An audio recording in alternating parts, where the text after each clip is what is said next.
72, number 72 in your hymnal. Tell me the story of Jesus, number 72.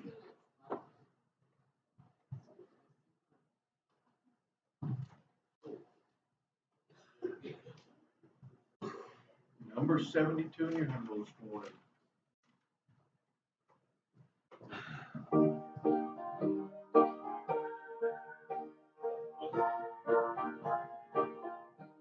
All together sing. Tell me the story of Jesus, right from my heart everywhere.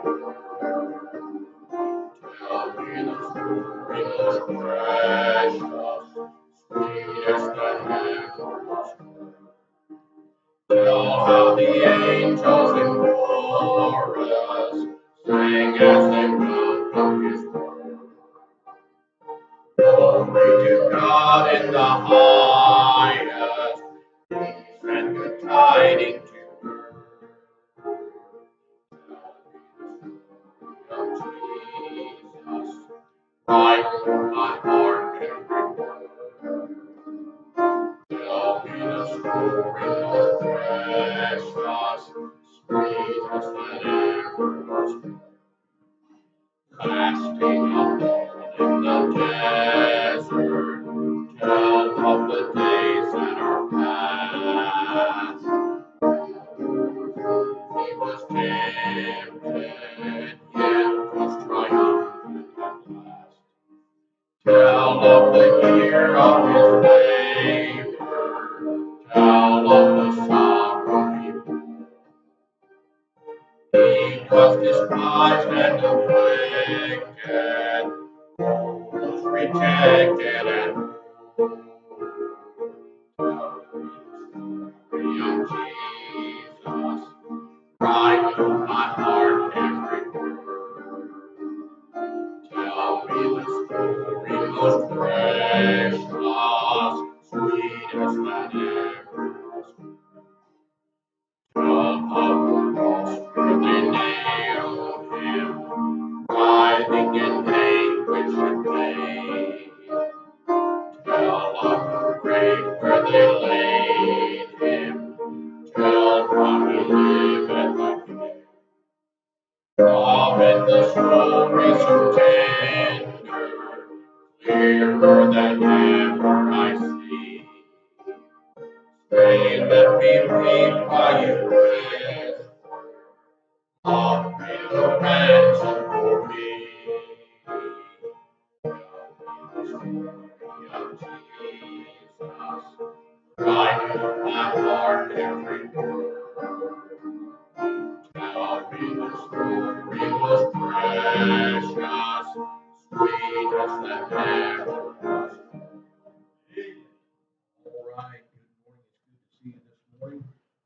We're going to start off with a little reminder. We went last week and I left you with the illustration of Pigpen from the Peanuts from Charles Schulz.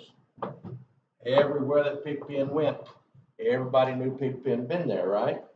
Why did everybody know Pigpen been there? Left something behind, that dust cloud. Every time you saw Pigpen, no matter where it was, on the ball field, on the dance floor, at the Thanksgiving table, no matter where he was, there was a cloud of dust. That's why his name was Pigpen.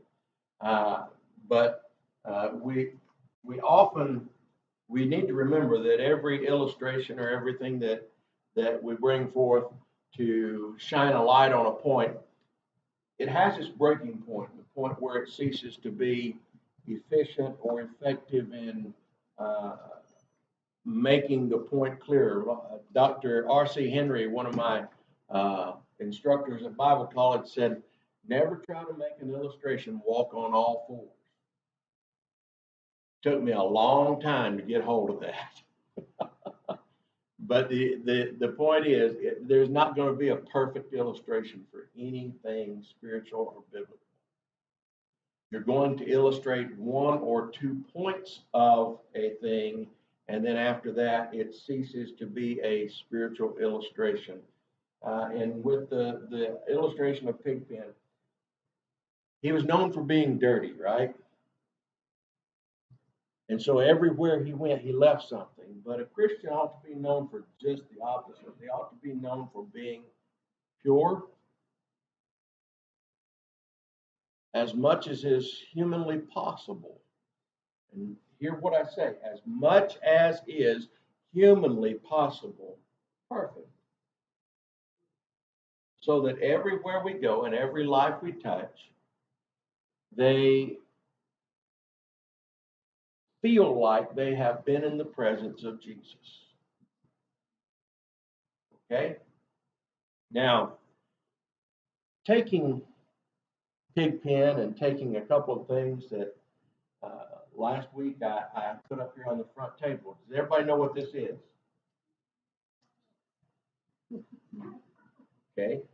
A young person says a vase. What did the older folks know that this is? Huh? Well, some people call it a honey pot, other people call it the chamber pot. It's the place where at night, so that you didn't have to open the door and walk down the trail to the outhouse, you made your deposits. Usually sit in the corner of the room or someplace off to the side. And every morning it was the responsibility of someone to take it down the trail and deposit it in the appropriate receptacle. The outhouse. Didn't matter if it was 1 hole, 2 hole, or how many holes it might have had. It's still the outhouse, and it still stinks. Yes, it does. Absolutely. And the idea is generally, and even if you dress it up, what did I do to dress this up? I put a flower pot on it. But we still know what it is. Most of us that have ever seen one in operation, we knew right quickly what this is. It is a honey pot, chamber pot. It's the place where you, hey, it's actually working with me today. It's the place where you relieve yourself. And so, but now, here's the thing. I'm going to go ahead and take this out for a moment and set it to the side. Here's the thing. And this is what I'm moving toward today. This thing probably hasn't been used for its intended purpose in 60, 70 years. If ever. I can't find any marks on it. I don't know if it's a repro. I don't think it's a reproduction. All right. It is a very old, it's very heavy. Okay. But it hasn't been used for its intended purpose. Honey pot, chamber pot, place to relieve yourself in the middle of the night. It hasn't been used for its intended purpose in our lifetime. And the best it is possible, even last week when I brought it in here, my sweetheart said, I need to clean that thing up. Wipe the dust off of it because it's been sitting in a corner of the house for forever.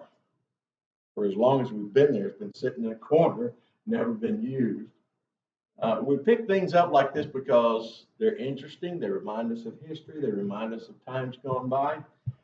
Even though it is what it is, we appreciate these reminders of the past, don't we? And we may never use them again for the intended purpose. As a matter of fact, I got to thinking about it. I'm going to put that thing down because it is heavy. I got to thinking about it, when it first came out, when GIs first ran into indoor plumbing in Europe. Think about that. And they came back home and they started thinking about putting a toilet in the house. What did people want to say right off the bat? Why do you want to do that in the house? Because we're accustomed to go out the door and down the trail, no matter how far it is. And at Granddaddy's house, it was out the door, through the gate, out in the pasture, and down. It was a good quarter mile. It was a long trek. But he didn't want that thing near the house. And at Papa's house, when they put the toilet in, it took us kids a long time to figure this out. there was always a wet spot out that side of the house. And we ran around the house playing. There was 21 of us at one time. We ran around the house playing, and never thought two things about it. It was just jump over the puddle, right? Jump over the puddle. And then one day I happened to hear it as I was running by. Whoosh, whoosh. And there was the toilet paper and the rest. Just right beyond the fence, just beyond the fence, come out of a little pipe. That's as far as it went. We all knew after that time why that ground was so wet back there, and we all tried to avoid it after that. It's no longer jump over the puddle, it's stay away from that spot. Okay? Because that's the way things started out, folks. It was simple. We went from quarter mile down the trail to in the house, but we still didn't have all the sanitation together. It was just get it out of the house, right? Get it out of the house as simply as possible. And it relieved us of these, right? And, but I got a question. Has anybody ever gone and repurposed one to something more useful other than maybe a flower pot? How many of you, even if it's been 80 years since anything that came out of the body was deposited in this pot, how many of you would be willing to scrub it and scour it and wash it in hot water and do all that you could do to it and still take it down and put water in it and drink out of it? See, Gary and I are two that wouldn't mind it at all. It wouldn't bother us, but most of the folks here wouldn't have nothing, wouldn't touch it because of what it used to do. We remember what it used to be for. And no matter how well you clean it, or if you even took and took the porcelain off and re-porcelained it so that there was nothing, we still know what it's for, don't we? Okay? And so we have an aversion towards it because we know what its original design, its original intent was, right? It was made, and oftentimes these things are made in the same place. It was made to be what we would identify as a dishonorable vessel. I mean, it serves a purpose, right? It's a needed purpose. We don't want to walk out, especially in the dead of night, especially in the wintertime. We don't want to walk that quarter mile down the trail to the outhouse in the dark. Now, we did it in the daytime, didn't have a problem with it. The only problem we had was the dead of summer and get kind of ripe, smell it. You knew when the wind was blowing your way. And but it's because we know what it is that we wouldn't repurpose it, we wouldn't recycle or bring it back around to something that would be considered an honorable purpose. But now let's think about this thing. Let's think about it. It served a necessary purpose, right? It kept us from getting out in the cold and the dark in the middle of the night. Isn't that honorable? Okay. But still, what it contains leads us to identify it as something less than, right? Because its purpose was to hold the draught, the things that go out, the waste. That's its design. But now we'll go to the store and the same company that whose name is on this makes the bucket, the pail that we'll go right out to the creek with or right out to the well with, and we'll hang it on the spigot and we'll pump our water in it, and we won't think twice about it, will we? We'll put it in our food, we'll take the dipper and we'll dip it up and we'll take a drink, and we'll do everything that we're accustomed to do with it, and it came from the same place and probably from the same material. Hmm. What about us in our thoughts then? What about us in our thoughts? What makes it disagreeable to us is, and I'm switching words now from dishonorable to disagreeable. What makes it disagreeable to us is what we know at one time, whether it's been 50, 100, or however many years, we know at one time it did contain the waste.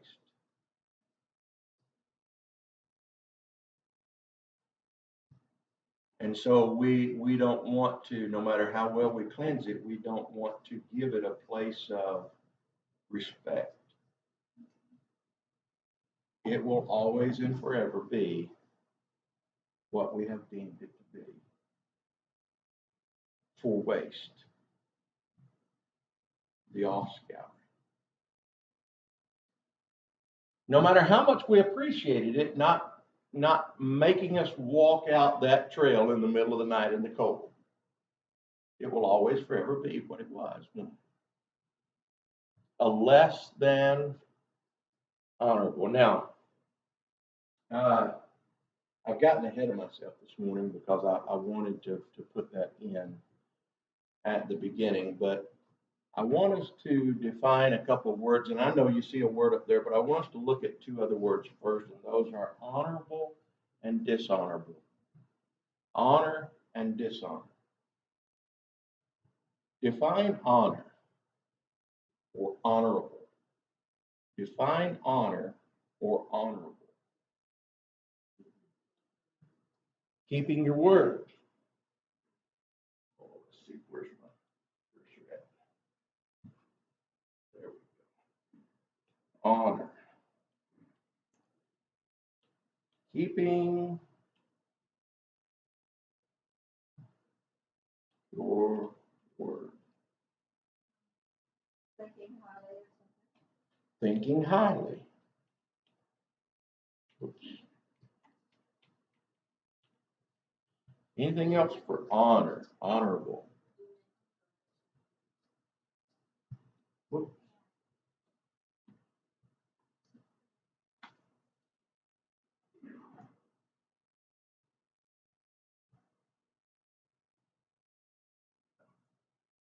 What else do we think about with honor or honorable? Honor.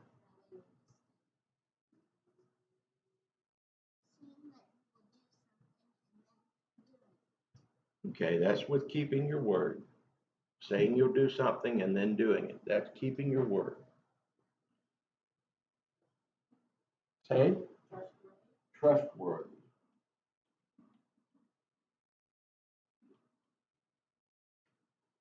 Anything else for honor and honorable? Let me throw something at you then, for to give you maybe a little direction. We have what we call the Congressional Medal of Honor. To whom is it awarded?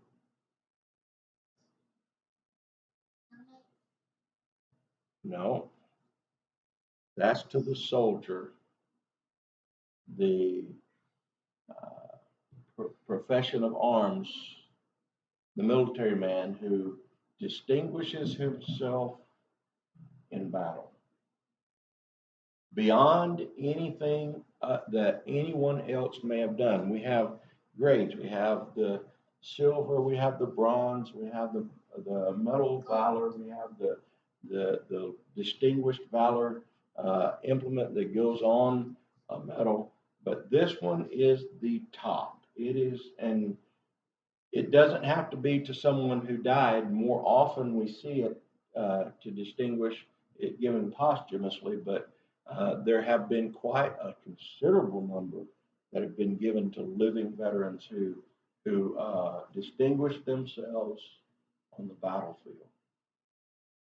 It's the Medal of Honor. We are lifting them up. That's what we are, lifting them up above the rest. And so the Medal of Honor is our distinguishing them, lifting them up, putting them on a higher level. All right. And so has anybody else got anything for honor or honorable? Respect.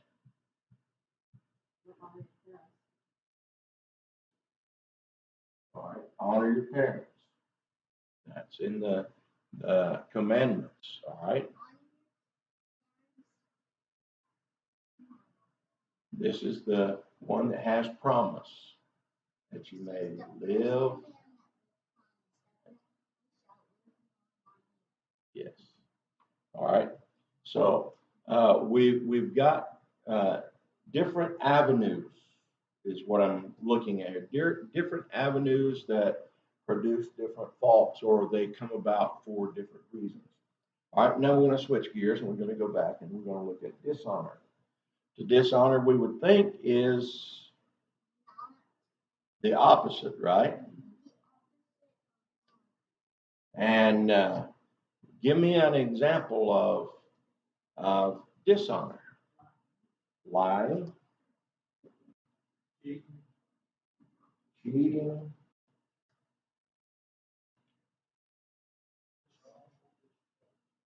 dishonorable discharge. That's because you failed to follow the rules. Dishonorable discharge. You failed to follow the rules. And then there is, beyond that, there is a bad conduct discharge. That's even worse than. Okay?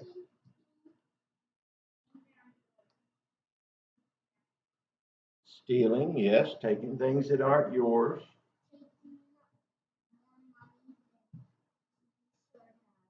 Taking more than you should have. These are dishonorable acts, actions, activities. Right? So we often look at, and that's what I was trying to get us to, acts, actions, and activities. Acts, actions, and activities are often the distinguishing line between honor and dishonor. Acts, actions, and activities, the things that we do, okay, those distinguish between honor and dishonor. Back to our honey pot, chamber pot, waste receptacle. What did it do?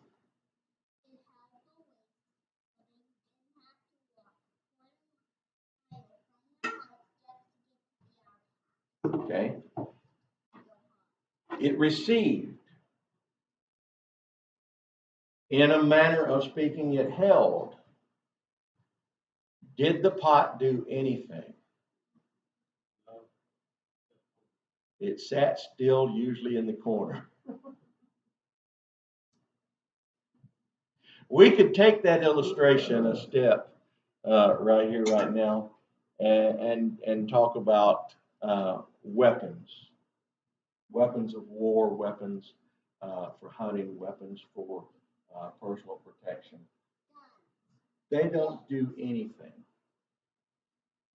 It's the person that does everything. And that distinguishes between honor and dishonor. It's how we use the acts, the activities, actions that makes the difference between whether it's honorable or dishonorable. Now, I'm going to try and step back and pick up Mr. Pigpen for 1 second. And I'm going to ask you, to your knowledge, Did you ever see him do anything dishonest, deceitful, that would be categorized or classified as dishonorable? No. Never. The fact that he apparently didn't take a bath often, he didn't drown the dirt regular,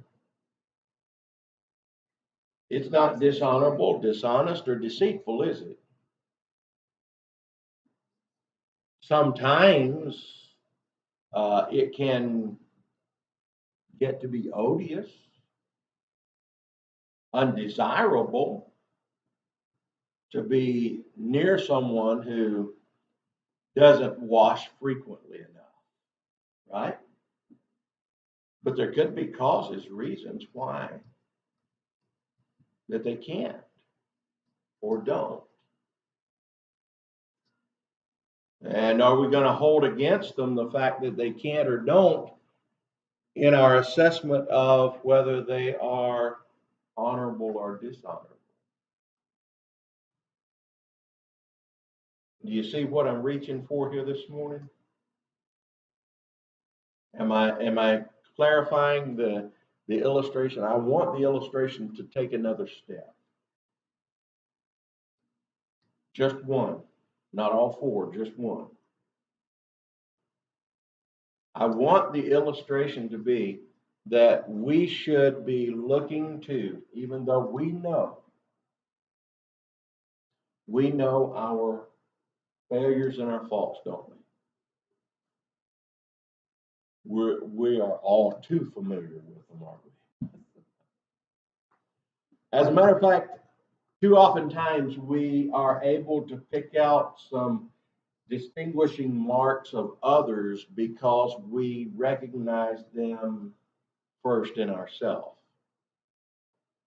And we will oftentimes have disdain for another because they show the same thing that we first saw in ourselves.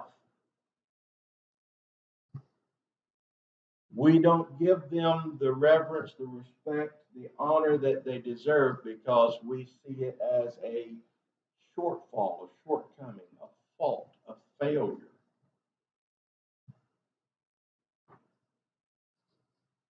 And yet we will take ourselves and lift ourselves up, won't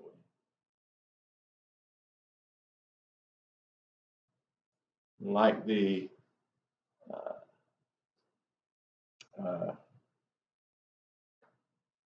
oh goodness, I forget the little illustration I was going. What a good boy am I, was the tagline of the little illustration. What a good boy am I. And I can't remember what the rest of it was, but little Jack Horner sat in the corner. That, what a good boy am I. And we think of ourselves in these terms, even though we know we come up short, don't we?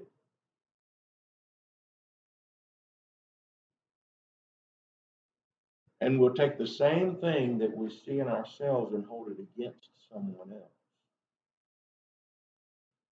without taking the time to seek out the,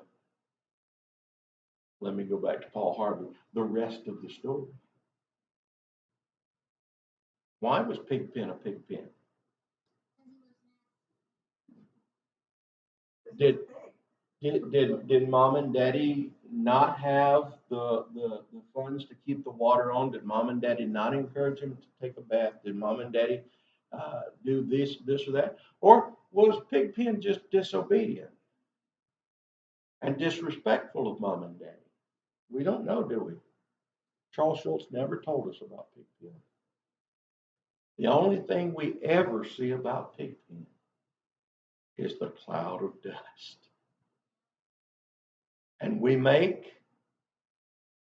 determinations based on what we see without learning something more that might be very important and might change our point of view. What if Pigpen came from a broken home and mom and dad couldn't keep the lights and water on? And he was doing the very best that he could.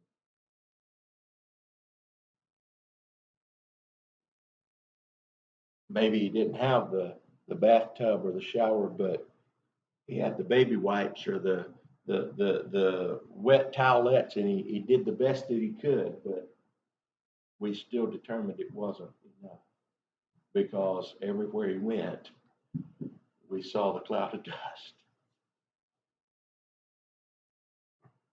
And we failed to notice, even though that as far as I can remember, I still can't remember a time in the show where Pigpen ever spoke, that we ever heard him say a word. The only thing we know about him is his name and the cloud of dust.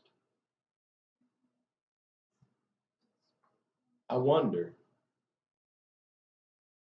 what if in fact he was an encourager?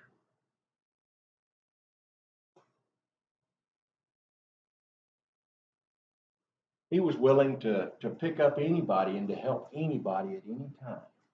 And we don't know this to be fact or not. We don't. It's our viewpoint, our outward perception that we fix our minds, we focus on, and we don't go further to find out the truth. What indeed was he there for?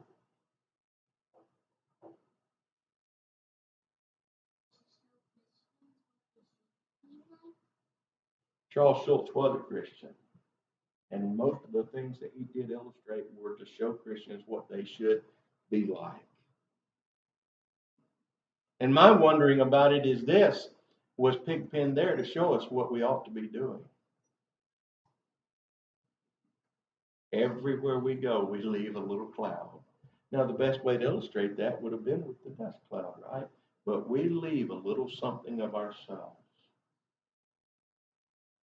a light remembrance of who and what we are and what we think and believe.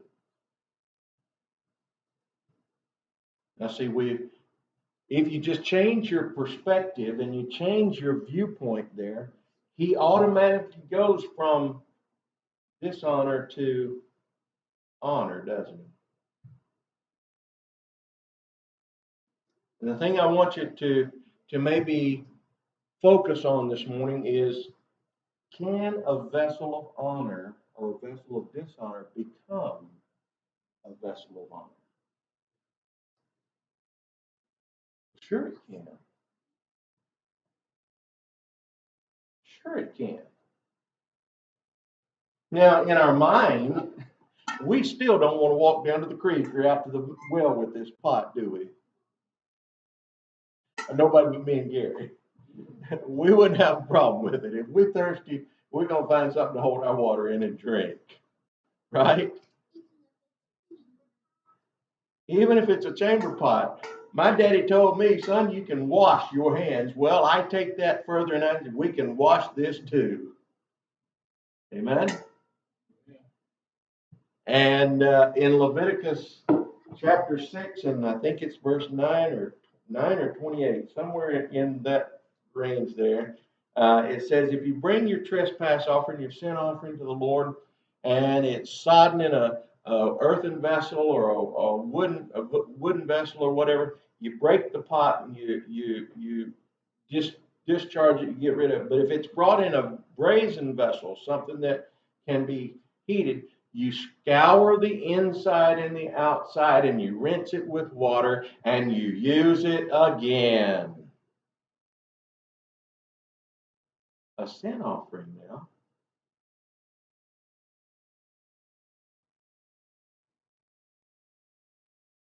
You use it again. You don't get rid of it. I was looking yesterday evening. There's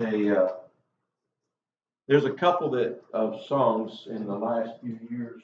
Well, it's been longer than that now. There's a couple of songs that have very, very similar names. One is The Vessel of Honor, and that's by the Magruders. And the other is a vessel of honor. Very similar in theme. One is much longer, much more. Magruder, Carol Magruder, a vessel of honor I'm longing to be, as clay to the potter may I be to thee. You may have to break down the resistance at times, but Lord, don't stop molding and shaping.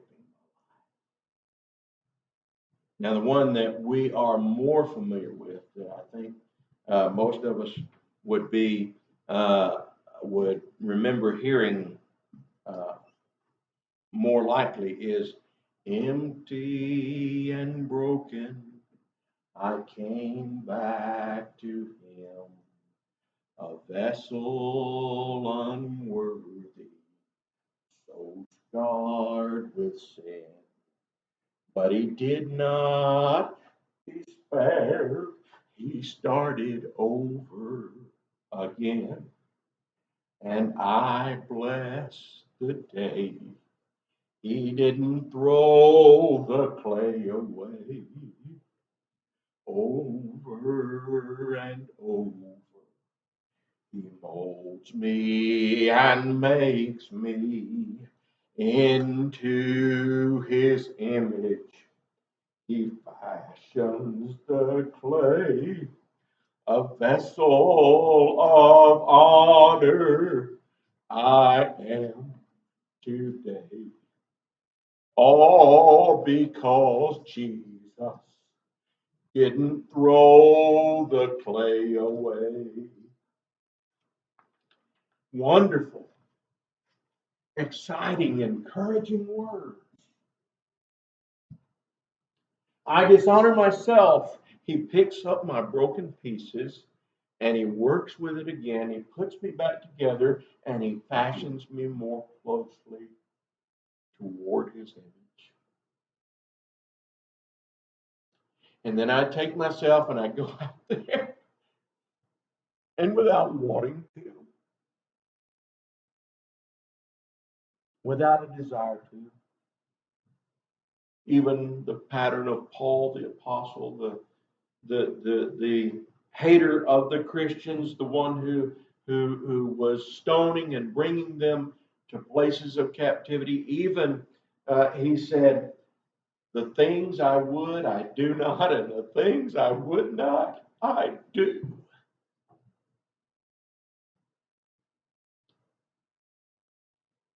And we think about him as this super Christian, and even he says, I fall and I get broke. And I get picked up again. And I get refashioned. And I'm back at the work. Yes, a vessel unto honor can be dishonored, and a vessel made to dishonor can become transformed to be a vessel of honor. And yet we still find ourselves, don't we? We're going to keep coming back to this one. We still can't go to the well with it, can we? Most of us. We can't. First time in my life that I ever had Filipino dish, lumpia.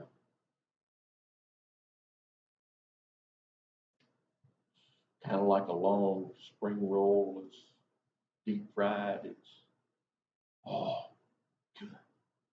Everything fried is good.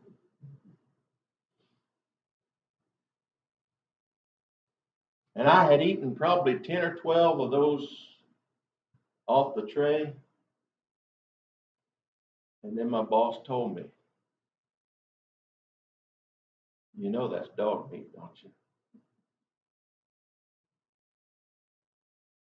Folks, don't shun it. Everywhere in the world, somebody's got a delicacy, something that they appreciate more than we ever would Francis horse. And I had to eat that too. I ate that and I didn't mind it at all.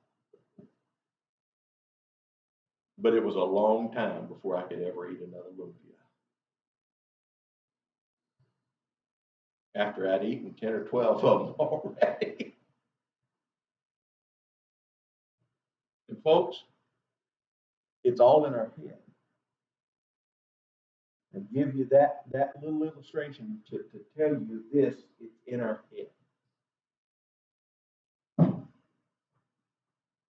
Just because we think it doesn't make it so.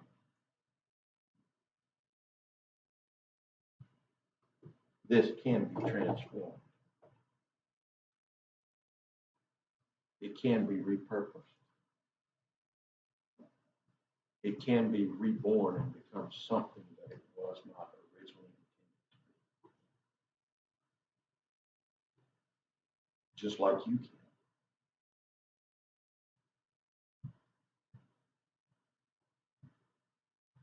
What I'm telling you is we need to change our mind on some things.